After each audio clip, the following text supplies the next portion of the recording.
오늘의 사연은 대구에 사시는 33살 남자분께서 보내주셨습니다. 결혼을 하게 되면 사랑하는 감정만으로는 힘듭니다. 연애의 연장선이 아닌 가족의 구성원이 되어 서로를 지탱해 줘야 합니다. 결혼을 연애라고만 생각하고 가족으로 받아들이지 않는 아내분을 만나 이혼하게 된 사연입니다. 무슨 일이 있는지 지금 바로 알아보겠습니다. 안녕하세요. 저는 현재 이혼 소송 중입니다. 저는 절대로 후회하지 않아요. 이 결정을 다시 번복할 생각은 추호도 없습니다. 저는 33살이고 아내는 저보다 1살 많아요. 아내는 직장 동료의 소개로 만났습니다. 아내를 처음 봤을 때 조용하고 여성스러운 면이 참 마음에 들었어요. 그래서 제가 적극적으로 대시를 했고 우리는 사귀게 되었죠. 아내를 만나면서 행복했어요. 아내는 전에 만난 여자들과 매우 달랐어요. 아내를 좋아하게 된 몇 가지 이유가 있습니다. 아내는 검소한 성격이었어요. 데이트할 때 길거리 음식을 먹어도 맛있다고 행복한 표정을 지으며 웃어주는 그런 여자였습니다. 명품백은 들고 다니기도 힘들고 오히려 거추장스럽다며 몇만 원짜리 백을 들고 다녔어요. 싼 옷이라고 질 안 좋은 건 아니라고. 비싼 옷 사느니 그 돈으로 좋은 옷 몇 벌 살 수 있다는 생각하는 그런 여자였습니다. 생각해보면 제가 속물이었던 것 같아요. 그런 모습을 보고 아내가 더 좋아졌거든요.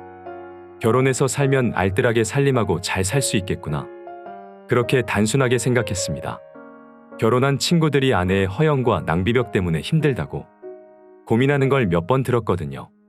나는 그런 여자 안 만나야지 했습니다. 그런 쪽으로 아내는 제 마음에 드는 딱 그런 여자였어요. 성격도 잘 맞았어요. 저는 술을 잘하지 못합니다.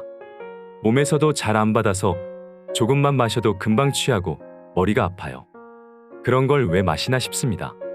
아내도 저랑 똑같이 술을 좋아하지 않더군요. 아내는 길을 걸을 때 절대 쓰레기를 길에 버리지 않아요. 저는 솔직히 아무 생각 없이 좀 버렸거든요. 연애 때 그 문제로 아내한테 혼났어요. 어른이 되어서 공중도덕을 지키지 않으면 되겠냐고 잔소리를 하더군요. 그때 저는 아내의 생각이 참 바르다고 생각했습니다. 연애 때 제가 보기에는 모든 게 완벽해서 흠잡을 데가 없는 여자라고 생각했어요. 그래서 만난 지 4개월 정도 되었을 무렵 저는 청혼했어요. 아내는 승낙했어요. 정말 기뻤습니다. 저는 결혼하면 아내에게 통장을 맡기려고 했어요. 제 친구들에 비하면 저도 돈 관리 잘하는 편에 드는데 아내에 비하면 멀었다고 생각했거든요. 제 연봉은 제할 거 다 제하고 5천 정도 됩니다. 저는 직장 다닌 지 5년 정도 되었고 학자금 대출을 갚고 자동차를 샀고 보험을 들고 부모님 용돈 드리고 나머지는 전부 저축했어요. 그래서 6천 조금 넘게 모았어요. 집은 부모님께서 제 앞으로 해주신 작은 아파트가 한 채 있어요. 결혼 준비 들어가기 전에 저는 아내에게 통장을 보여줬어요. 아내 월급은 300 정도로 저보다 낮지만 저보다 오래 근무하였고 아내의 씀씀이를 생각하면 제가 모은 게 너무 적은 거 아닌가 걱정했죠. 그래도 부모님이 5천 정도 지원해 주신다고 하셨고 집도 물려주셨으니 아내와 별 차이 없을 것 같았어요. 아내는 제 통장을 보더니 그래도 많이 모았네. 그러더군요. 그래서 저는 아내에게 결혼 예산 정하게 자기 것도 보여달라고 했어요. 그랬더니 아내는 모은 게 하나도 없다는 거예요. 이게 무슨 말인가 싶었습니다. 직장을 계속 다니고 월급을 받았는데 그리고 씀씀이는 검소한데 하나도 모은 게 없다니 이해가 안 되었어요. 처음에는 농담하는 줄 알았어요. 그런데 핸드폰으로 잔고를 보여주더군요. 잔고가 32만 원 있더라고요. 다른 통장이 있냐고 물어보니 없다네요. 이거 하나래요. 그럼 적금을 드는 거냐? 아니면 보험을 드는 거냐? 도대체 이거밖에 없는 이유가 뭐냐고 물었습니다. 적금, 보험 그런 건 없다고 다름이 아니라 아내의 남동생이 이번에 사업을 시작하는데 돈이 필요하다고 해서 돈을 보태줬다고 그래서 없다고 하는 거예요. 그럼 결혼은 무슨 돈으로 할 거냐고 물었어요.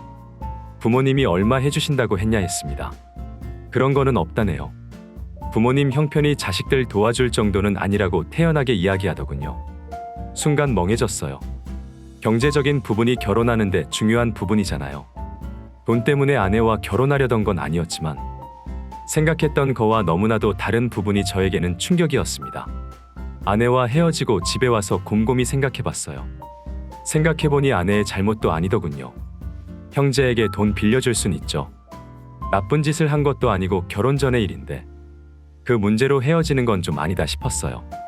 그래서 다음날 아내를 만나 앞으로 그런 일 다시는 없을 거라는 다짐을 받고 결혼을 진행했습니다. 부모님은 아내의 상황을 들으시고 결혼을 반대했지만 제가 설득해서 겨우 허락을 받았어요. 저는 부모님께 지원을 안 받았어요. 부모님도 힘들게 모으신 돈인데 집을 마련해 주셨으면 됐지 더는 부담드리기 싫었어요. 결혼은 다른 건 다 생략하고 딱식만 올리고 신혼여행만 다녀왔어요. 제가 사는 집을 신혼집으로 했고 가전도 그대로 쓰고 나중에 바꾸기로 했어요. 결혼 후 아내에게 제 월급 통장을 맡길 수는 없었습니다. 그래서 통장을 하나 만들어서 생활비를 각출하고 나머지는 각자 관리하기로 했어요. 결혼 생활에는 문제가 없었어요. 아니, 행복했습니다. 매일 혼자 밥을 먹다 사랑하는 사람과 같이 저녁 먹고 함께 생활하니 좋았죠. 그냥 여느 신혼부부와 똑같았어요. 그런데 결혼 10달 만에 문제가 생겼습니다. 이번에 아내가 생활비를 넣지 않았어요. 어떻게 된 거냐고 물으니 깜박하고 못 넣었다고 곧 넣는다고 하더군요. 그런데 며칠이 지나 다시 확인하니 아직도 안 넣었더라고요. 뭔가 이상했습니다. 생활비가 100만 원씩인데요. 월급을 받았을 텐데 왜 입금을 안 하나 싶었어요. 퇴근 후 집에 들어온 아내에게 물었습니다. 아내의 말을 듣고 저는 자리에 주저앉을 수밖에 없었습니다. 아내는 결혼 후 친정에 돈을 계속 보내주고 있었어요. 친정 부모님께 100만 원 그리고 처제한테 100만 원 보내줬더군요. 장인, 장모님한테는 그렇다고 쳐도 처제는 왜? 처제는 일하잖아. 돈 벌고 있는데 왜 매달 보내줘? 빨리 돈 모으라고 보내줬지. 그럼 100만 원 남았잖아. 그런데 왜 생활비 입금 안 해? 남은 100만 원은 동생 줬어. 무슨 사업한다는 사람이 돈백이 없어? 그 정도 여유가 없으면 관둬야지 안 그래? 남자가 쪼잔하게 100만 원 때문에 화를 내는 거야? 저를 몰아세우더군요. 그리고 부모, 형제 도와줬는데 왜 화를 내느냐고. 가족이라 그랬다고. 친정 식구들은 가족 아니냐고 하네요. 또 자기 돈 자기가 마음대로 한다는데 왜 이래라 저래라 간섭하냐고 화를 냅니다. 그래서 저는 부부끼리 그런 건 상의를 해서 결정하는 거 아니냐고 했어요. 그리고 그렇게 마음대로 할 거면 나랑 왜 결혼했냐고 했죠. 그랬더니 당신이 하자고 했잖아. 이러는데 전 더는 할 말이 없었어요. 제가 아무 말 안 하고 있자 아내는 피곤해서 먼저 잔다며 방으로 들어가 버리네요. 저는 괴로워서 잘 마시지도 못하는 술을 먹고 잠을 잤습니다. 다음 날 저는 숙취에 월차를 내고 하루를 쉬었어요. 온종일 집에 있으면서 생각을 했어요. 결혼 잘못한 것 같은데 이혼해야 하나? 생각했죠. 저는 오랜 고민 끝에 대화로 풀어보자. 대화해보고 도저히 안 풀리면 그때 이혼을 생각해보자. 그래, 내가 노력해보자라고 마음을 먹었습니다. 아내의 감정이 격해져 있으니 좋은 분위기를 만들고 내가 먼저 화해의 손을 내밀어보자 했어요. 아내는 평소 제가 해준 음식을 잘 먹어요. 그래서 저녁을 맛있게 차려놓기로 했죠. 먼저 집 안 청소를 했습니다. 청소하다가 싱크대 서랍 속에서 서류 하나를 발견했어요. 대출 서류였습니다. 한 달 전에 3천을 받았더라고요. 전 기운이 빠졌습니다. 잠깐이라도 잘해보려고 기운 차리려고 했던 제가 정말 바보 같았다는 생각이 들었어요. 믿음이 완전히 사라졌어요. 저녁에 퇴근한 아내에게 대출 서류를 내밀며 이게 뭐냐고 물었죠. 동생이 필요하다고 해서 해준 거야.